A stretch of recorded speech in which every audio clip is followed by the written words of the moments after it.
¿Qué te dejó así como gran titular o primera conclusión ese diálogo que fue en un formato de entrevista extensa, 3 páginas en papel con Etcheverry?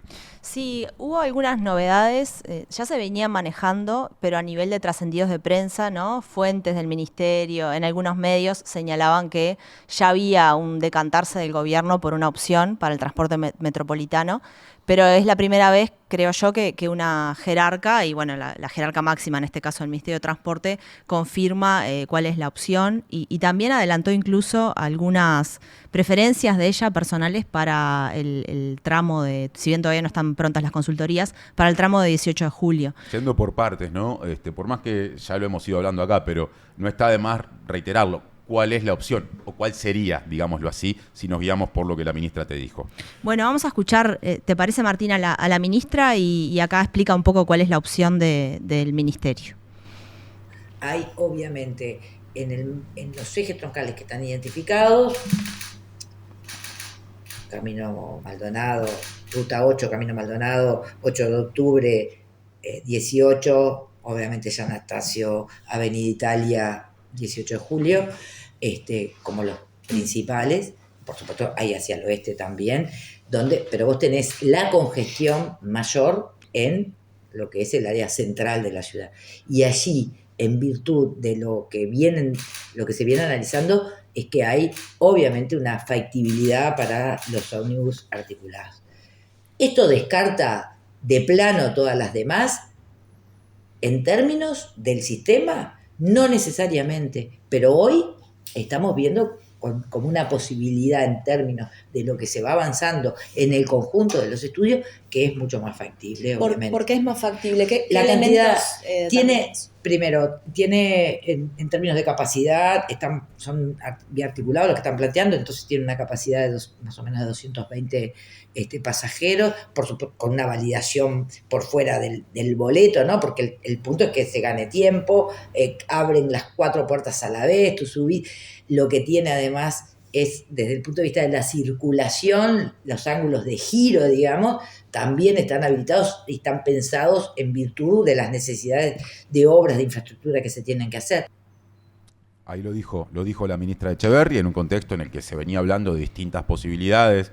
Una, la de un tren que también era tranvía, otra de un tren en elevación. Bueno, las autoridades, si nos guiamos por estas palabras de Etcheverry, entienden que la opción más razonable en este momento es ir por un sistema de buses articulados eléctricos. Exacto, Martín, y mencionaste las 2 otras opciones que estaban manejando, incluso a nivel de los medios de comunicación estuvieron las empresas haciendo públicos sus proyectos, en el caso, por ejemplo, del tren aéreo y del tranvía también en su momento, el tren tram, pero bueno, aparentemente y parece quedar bastante claro de las palabras de la ministra que va a haber una opción por los ómnibus articulados y una tiene que sacar la conclusión de que está muy en línea lo que piensa hacer el gobierno con la propuesta que en su momento presentó CINVE, el Centro de Investigaciones Económicas, en octubre, si recuerdan, en campaña electoral en octubre de 2024, presentó una propuesta de reforma del sistema de transporte metropolitano que iba muy en línea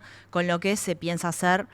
Por un lado, estos ómnibus articulados, Martín, que serían 2 líneas de ómnibus, una cubriría el trayecto Ruta 8, Camino Maldonado, 8 de octubre y 18, y otra cubriría Avenida San Anastasio, Avenida Italia y 18 de julio.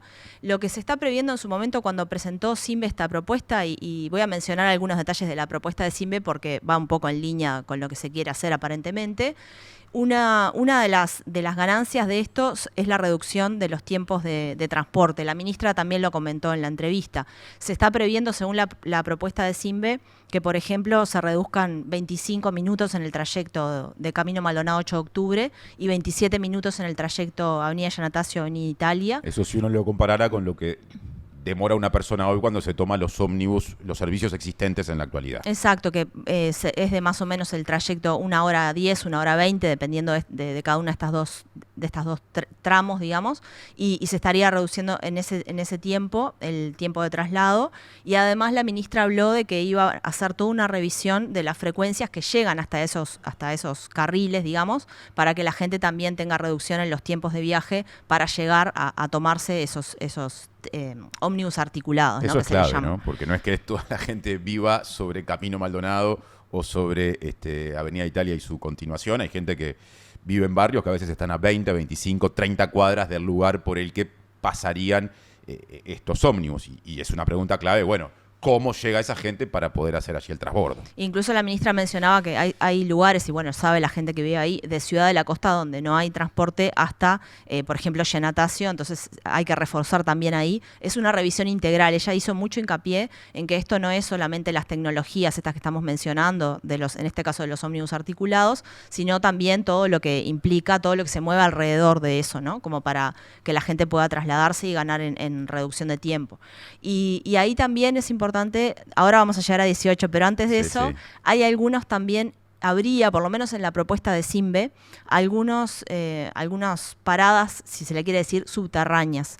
A nivel, por ejemplo, de Luis Alberto Herrera, a nivel de Propios, va a haber Avenida Italia, 3 cruces. Avenida Italia y Propios, o Valle Ordóñez, y Avenida Italia y Luis Alberto Herrera, y quedamos bien con el vallismo y con el herrerismo, con las corrientes del pensamiento nacional. Bueno, es una forma de verlo. Es una forma de ver pero bueno, ahí digamos, en esas paradas subterráneas, la gente, se van a generar como escaleras mecánicas, ¿no? Toda una dinámica que va a cambiar muchísimo la ciudad.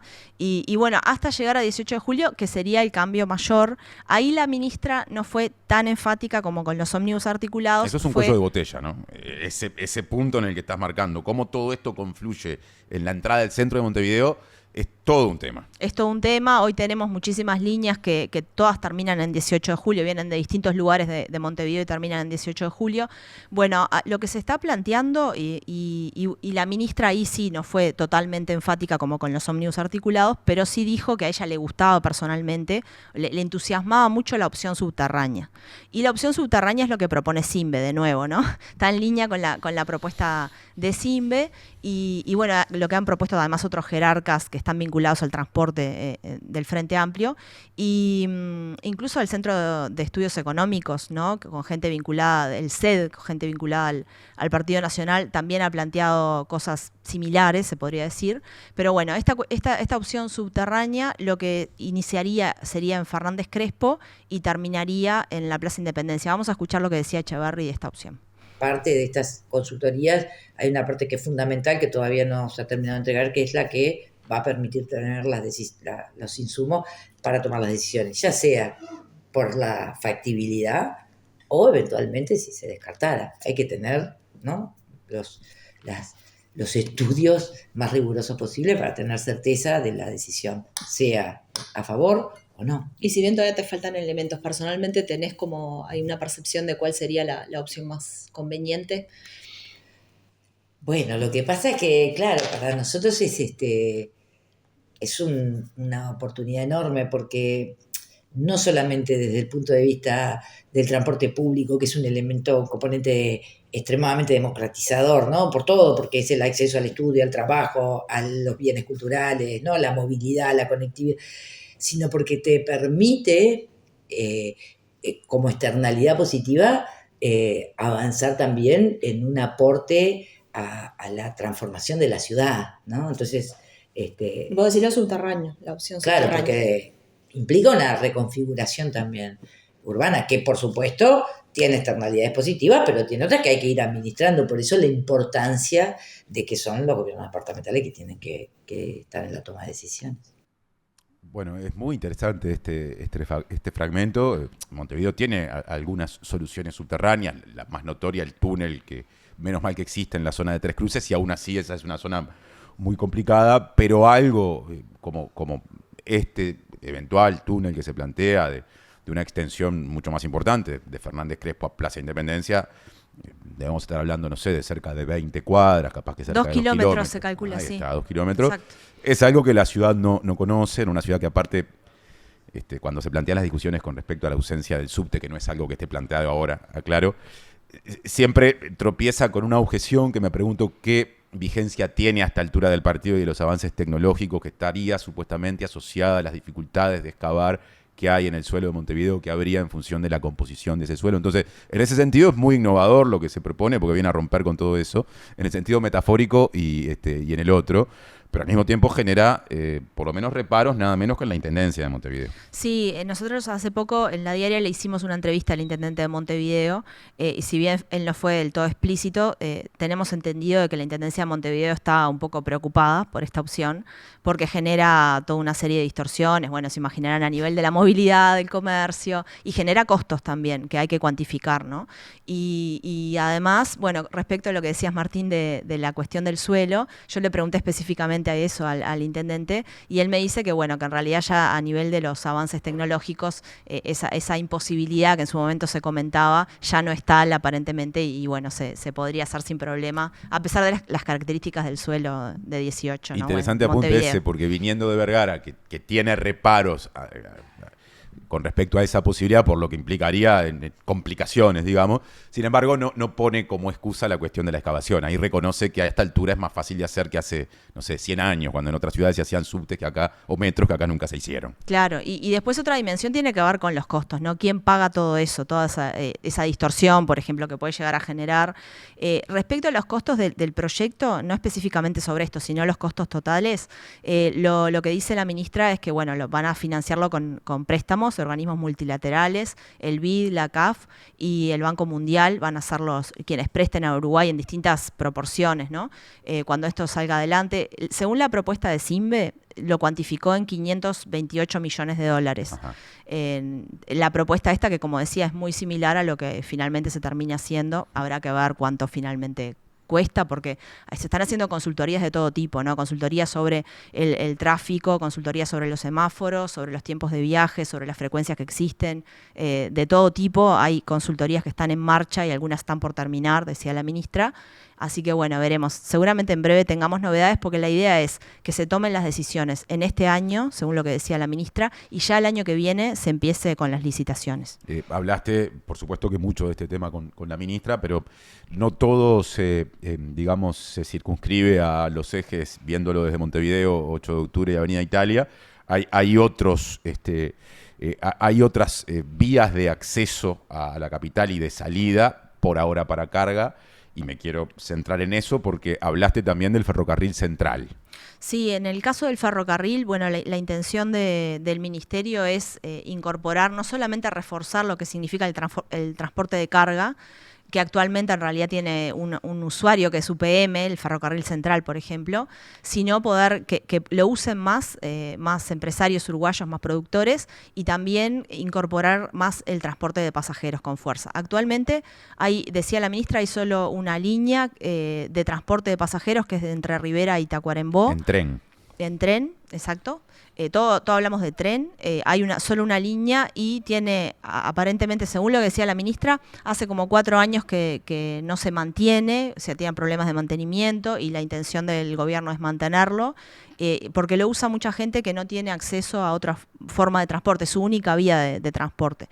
Y además de eso, está haciendo una consultoría de la CAF para evaluar la viabilidad de establecer otras líneas, ¿no? Y en ese caso ahí las dos opciones prioritarias son la Ruta 5, el eje de Progreso La Paz Las Piedras, y la Ruta 8 en Palme Olmos y Pando. Eso es un poco los tramos más factibles, y bueno, habrá que ver si están evaluando la calidad de las vías férreas, la demanda que existe, la demanda potencial futura, y bueno, en función de eso es un plan que la consultoría de la CAF va a llevar 1 año, y bueno, quizás se tomen también ahí algunas decisiones, además de reforzar algunas cosas. Mencionó la ministra como el puente ferroviario sobre el Río Negro, eso también se va a digamos, reconstruir para que el ferrocarril central vaya para el norte también, porque actualmente, como decíamos, solamente lo utiliza UPM. Antes de escuchar a la ministra en el último tramo, me quedé pensando en lo que decías de la posibilidad de evaluar que haya líneas para personas, pasajeros, pasajeras, en paralelo al eje de la Ruta 5 y también más hacia el este en el de la Ruta 8. Ahí hay una diferencia, y es que interpreto que todo lo que vaya en paralelo a la Ruta 5 ya tiene buena parte de la infraestructura resuelta y moderna y actualizada, porque es la vía del ferrocarril central. Pero cuando vos pensás hacia el este, si bien la salida y la entrada a Montevideo es por la misma vía, en un momento hay un ramal que se abre, que ya existe, tengo entendido, pero que no es de la misma calidad porque es un ramal ferroviario de los anteriores de AFE. Entonces, eso supondría, en la medida en que se diera ese paso, inversiones que ahí sí, en este momento no existen, ¿no? Claro, eso es lo que están evaluando. En el caso de la Ruta 5, recordemos que el ferrocarril central, si bien tiene una alta frecuencia, no, digamos, deja margen para, y eso es un poco, fue la idea cuando se firmó el contrato con UPM, deja margen para también poder trasladar, hacer transporte de pasajeros. Claro, todavía hay posibilidades de agregar ese tipo de servicio en función de la demanda actual, que por ahora es solo de UPM, aunque vos decías que también a nivel de carga, la idea es que otros privados se sumen, ¿no? Y hay muchos interesados, por lo que decía la ministra, han tenido ya reuniones con productores que, bueno, que les interesa llevar, porque, bueno, es una forma de transporte mucho más barata, ¿no? Y aliviana las rutas, con Sí. todo lo que eso implica después en términos de mantenimiento y de costos asociados a las reparaciones. ¿Qué hay con respecto al canon que paga UPM por el uso de las vías? Bueno, eso le pregunté también, porque estaba establecido en el contrato con UPM que tenía que pagar un canon por el uso de las vías férreas. Y bueno, la ministra, vamos a escuchar lo que decía, le consulté justamente respecto de eso. El canon lo construimos a pesar de que estaba en la ley y que ya desde agosto del 2024 el gobierno debió instrumentarlo, no se había hecho. También corresponde decir que UPM había solicitado en 2 oportunidades que se le informara cómo se iba a instrumentar. Lo hicimos ahora, tendrá 2 meses, está ahora cerrando los números, porque hay cuestiones que tienen que ver con a veces los tiempos entre una salida y otra, pero estamos hablando de que la estimación anual va a estar en el entorno de los $5 millones.